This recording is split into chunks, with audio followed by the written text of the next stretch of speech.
আসসালামু আলাইকুম। দেখাচ্ছে আম দিয়ে মজার পিঠা। আমরা প্রথমে 1 কাপ চালের গুঁড়া এবং 3 কাপ আটা দিয়েছি। আর এর মধ্যে আধা চামচ লবণ, অর্থাৎ স্বাদ মতো লবণ, আর 1 কাপ চিনি দিয়েছি।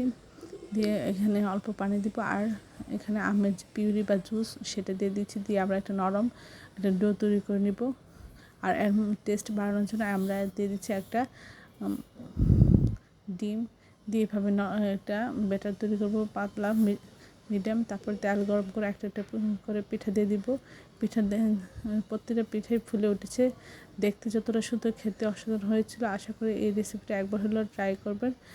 আর আম ছাড়াও এটা করা যাবে, এভাবে অসম্ভব মজা হয়। আশা করি সবাই এইভাবে এই রেসিপিটা একবার হলেও ট্রাই করে সবার প্রিয়জনকে খাওয়াবেন। সবাই আমার চ্যানেলটি লাইক করুন, শেয়ার দেবেন, সাবস্ক্রাইব করবেন এবং প্রিয়জনকে বেশি বেশি করে শেয়ার দেবেন। আমার চ্যানেলে সব রকম রান্নার রেসিপি রয়েছে, আশা করে দেখবেন। আর এই মজার মজার রেসিপিগুলো বাসায় ট্রাই করে প্রিয়জনকে খাওয়াবেন।